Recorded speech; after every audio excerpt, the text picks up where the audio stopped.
Ladies and gentlemen, we have boxes. All right, we got boxes and we got some more boxes. It's a new codex who this Admech just dropped. They got the new drip and I got the new drip. And we're gonna open up some boxes and see what's in store. I got a big haul here and it's not just GW. It's mostly GW stuff. It's not only GW stuff. We got a Shapeways box here. We got some GW packages and we got a little thing at the bottom here, little extra, just for fun. But let me show you guys what I picked up. It's some good stuff. Let's get right into it. Not children's product. I love how this is the first time I've ordered from GW's website. I love how they put not children's product on all their boxes. This toy is not for children. This plastic toy right here, this is for adults. All right, it says it right there. It's not for children. All right, let's get it open. So this box I picked up before the Codex dropped. It was a smaller order, but it was some stuff I knew I wanted for some kit bashing. Actually, this is mostly stuff for some kit bashing that I want to do. So let's crack it open and see what we have here. Ooh, baby. Oh yeah, this is some good stuff right here. And I know you're thinking, Toasty, you don't have an Age of Sigmar army. You don't play Necromunda. It's all about the kit bashing, baby. All right, this box here, what do we got? We have one base, 105 by 70 mil. If you know Admech, you know what this is for. This boy right here, same thing. Officially known as Brock Grungson. He's got a sick little mustache here and a top hat. I mean, it's a good model. We're mostly interested in this right here. This big old orb. This big old orb right here. This is what we want this kit for. Plus like extra little bits too, of course. Trying to use, you know, every part of the beast. Leave nothing unkit bashed, as it were. This is gonna be plus this base. This is for a Belisarius Call conversion for my Forge World. If you saw my last video, you know about Nebuchadnezzar. I'm gonna make her. I'm gonna make her on the tabletop. Rules wise, she's gonna be Belisarius Call, but who's not very good right now. I'll get more on that maybe in a different video. But I want a big centerpiece model and I want to bring her to life on the tabletop. So that's what I plan to do with this kit bash, with the help of Brock here and a couple of other parts. Actually over here, I got something next to me. An unexpected source of incredible Admech bits.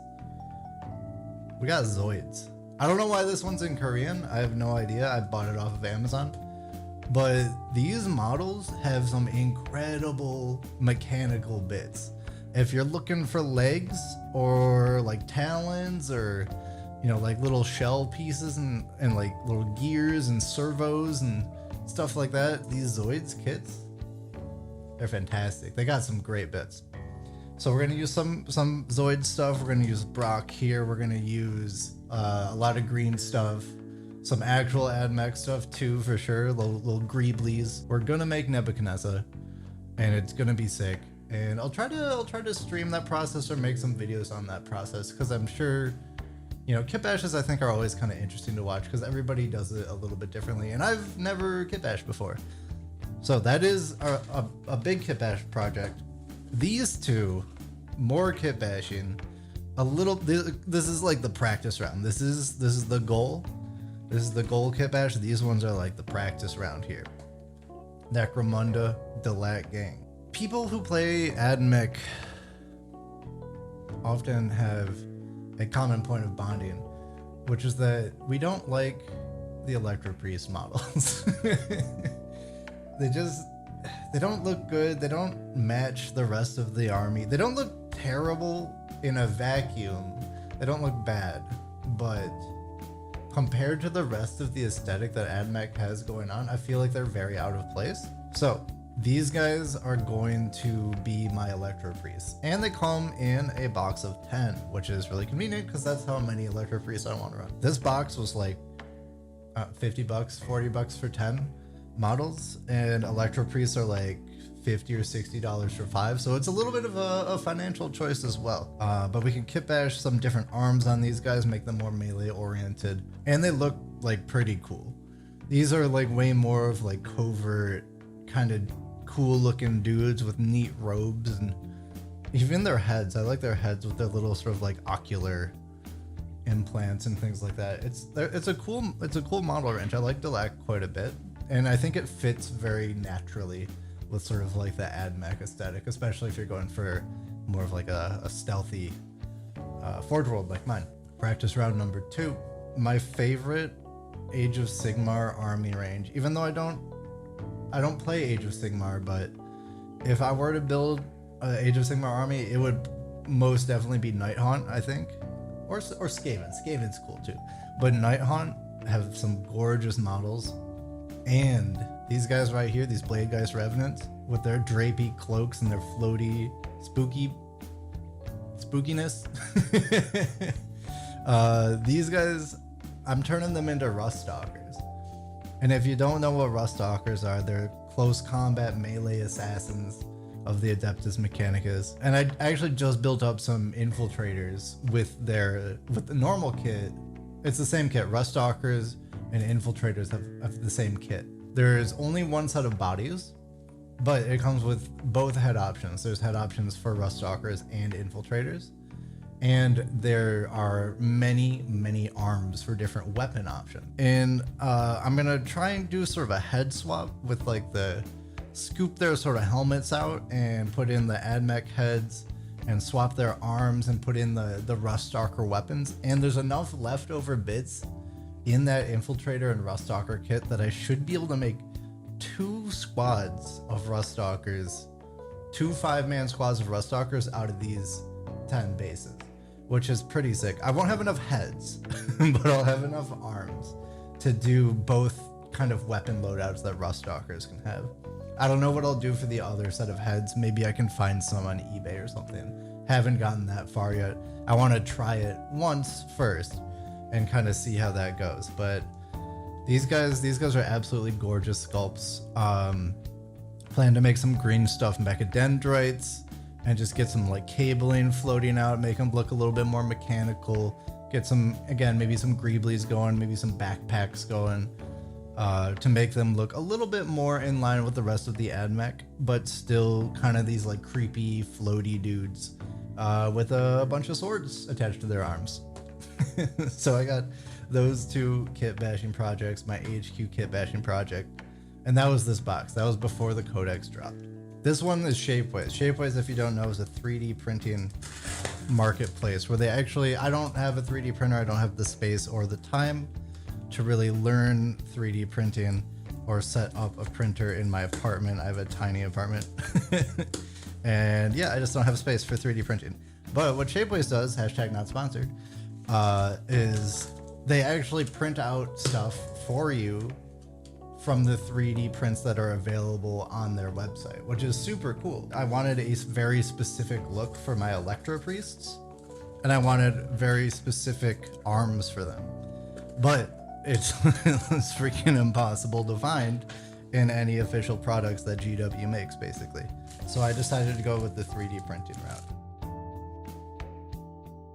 These are my empty arms. Technically, they are simulating the Harlequin Caress, which is an Eldar weapon. I'm going to clip off sort of the Eldar bits and basically just use the arm and maybe like the bracer, but like get rid of that. But those are going to be the arms for my Electro Priests, who are going to go with like that Delac head. So that's that conversion, and that's that kit bash. I had to get 2 sets of arms for right hand and left hand, because they have them on both hands. So I got 10 right hand arms and I got 10 left hand arms. And this is just like servo skulls, which you honestly can't get enough of. So we got a Searchlight servo skull. It's a skull with just like a light grafted on its face. There we go. That's in focus a little bit. And then we got a comm servo skull, which has just like some, an antenna and, various scully things going on. Yeah, look at these guys. They got little legs. These are just going to be a nice little like basing detail I don't know how I want to use them yet. Maybe I'll put them on Nebuchadnezzar's base or something to just like, she might have like a little army of dudes. Maybe they like attach to her suit or something. I don't know. The transparency makes it a little bit hard to see, but it's just like a servo skull with like some crab legs going on. So I wanted to cop it, and I did. All right, we're almost there. We're almost there. We're almost at the new drip. But first I wanted to show you guys this one that I picked up off of the Amazon for a very cheap price. It was like 25 Canadian dollars, I want to say, for this Sister of Battle 7-inch tall figure from McFarlane Toys, but it comes in a base coat of gray. This is a painting project. I haven't painted anything this large before, and I think this is gonna be really fun to just try a bunch of different like texturing techniques and weathering techniques. This is going to be a lot of fun. There's so much detail on this model, and there's so many sort of fun things I think I can do with it to give it this really sort of, with a model of this scale, I think it'd be really fun to go like heavy, like grim dark, like super textured, get a bunch of like rust and grime and grittiness. I think it'd be a great way to sort of showcase that style and develop my skill at it a little bit more while having the forgiving scale of a larger model. And for the amount of painting enjoyment that it's going to give me, it's an extremely good price. And it's also a great thing to put, like, I got a display shelf. You can't see it because I got my green screen up, but I got a display shelf behind me. It'd be a great piece to like go on that for display, or just to like show off. It's the new drip, not a children's product. No children here, only 30-year-old children allowed. Oh baby, oh baby, look at that right out of the bat. Some Necromunda. And the coup de grace, the holiest book itself. Toll the bell for the spark of life. Sing the praise of the forge's heart. Stoke the fires of eternal war. It's a collector's edition Codex, baby. Codex Adeptus Mechanicus. Look at this thing. It's gorgeous. Full art from top to bottom, left to right. We got this gorgeous piece of art. You know, we got the foil treatments. We got gilded pages. Is this thing worth it for a collector's edition? Almost definitely not, objectively speaking. But for me, it's more than just a rulebook. I love the art on this. I love the vibe of it. It's my army, and I'm going to spend my money how I want to, basically. It just looks gorgeous, and that's what so much of Warhammer is to me, is just like aesthetics. I'm going to take a more in-depth look at this book in a different video down the line. A lot of people have already reviewed it. I'm going to do a lore review. Other YouTubers, don't steal my idea. I called it Shoddy. Shoddy on the lore review, that's mine.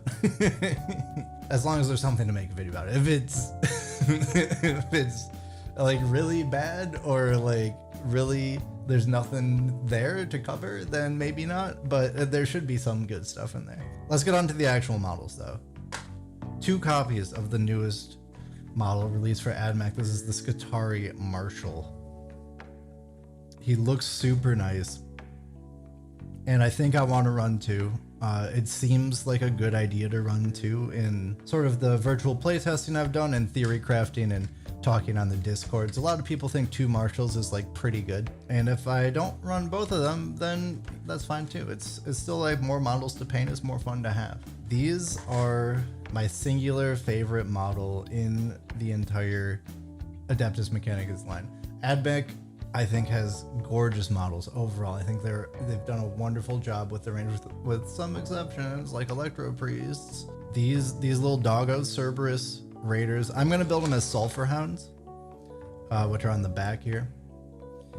These guys are absolutely stunning, and I'm really excited to build these. And I got 2 packs. I'm gonna build 6 of them. I might even want more because they are sick. But yeah, super excited, super stoked to build them. They're really fun to play with. They're maybe not as optimized as the Raiders are, but hey, you know, this is my army and it's how I want to play it. You know, you can get at me in the comments if you want. I don't mind. I'm not a competitive player. I'm just here to have some fun and roll some dice.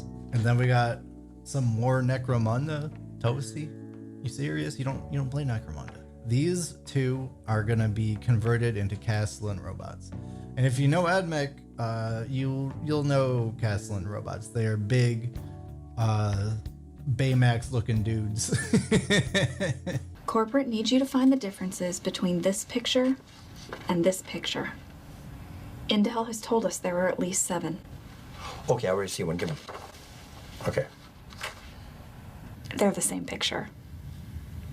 Little bubble bots. And that's the other Admech model that I think doesn't really fit in. It's a cool model in a vacuum. It's very like 50s retro sci-fi aesthetic, which is awesome. It's a cool thing. I just don't think it fits in well with the rest of what the Admech army is trying to accomplish in its visual sort of signature. So I got these Ambots, and these are going to be kitbashed into Castellan robots. They're a lot shorter than Castellan robots, but I have a plan. Don't worry. There is a plan. It will work. Trust me. I'll try and make some videos and or stream that process as well, because again, it's more kitbashing. It's more fun stuff. So let's get the new pile of shame going. Let's pile this all up here and see what we have. All right. We got our Electro Priests. We got our Rust Stalkers. So that's 20 models right there. 6 models of dogs, 26, 4 robots, 30. It took me a second. 2 marshals, 40. Wait, I already lost count. Plus 4 is 30. 32. Okay, all right. We're back. We got my HQ. That's gonna be 33. And giant Adeptus Sororitas, Sister of Battle. That's gonna be 34. 34 models, individual models here, which is good, because my pile of shame was running out. The only thing I hadn't assembled or built yet is 1 Dune Crawler, and that's it. I still have some stuff to paint. Everything else is built except for that 1 Dune Crawler though. So, but we got an infusion of fresh models here, and these should keep me busy for quite some time. I'm really excited about my future with this army and this hobby. I want to get really heavy into kit bashing. I'd love to kit bash an Engine Seer and a Tech Priest Manipulus. And I think what my goal is going to be going forward, but with my Tech Priests, I think I want to kit bash every single one. The first one I built, the Dominus, who is represented as Soren Quintex in my previous video. That was like the first one I built, and I just built them by the books. But as I'm getting deeper and deeper into the hobby side of things, I want all of my dudes to look unique, and that's going to be fun. And I don't know how it's going to go, or I don't know what I'm going to do for a lot of them. But it is something that I want to do. I don't think I just want to buy the kits and build the kits, which is fun and good. And you know, some of these kits are like the dogs, absolutely gorgeous models, and I fully support that. But I want to sort of stretch my creativity a little bit further when it leads to more centerpiece units like my HQs and my Tech Priest. But I'd really love to explore that side of the hobby more, and I think everybody's process is so unique when it comes to kitbashing that I'd like to share my own when I'm just starting out, because I don't really know what I'm doing. Maybe it's good, maybe it's garbage, but we'll find out, and it'll be a lot of fun, I think, regardless. But thank you guys for hanging out, and that's all I got for you today. I'll come back later. I don't know how long it's gonna take to get a lore review of this codex out, but that is on the backlog. You know, that's something I really want to do, because I think lore is really important. I'm a big proponent of lore. So yeah, I got a pile of shame now. So I'm gonna turn off the video and start working on some of these guys. Maybe I'll see you guys later. If you're not already subscribed and you want to catch that codex review, or you want to catch some upcoming kit bashing videos, make sure you're subscribed so you can stay tuned to that. Otherwise, leave me a like, leave me a comment, tell me what I'm doing wrong, tell me what I should be doing, tell me what you want to see from this channel. You know, I'm still kind of testing the waters in this whole hobby content production, video production thing, and just kind of playing it by ear. So your feedback is really important to me. But otherwise, I'll catch y'all next time. Peace.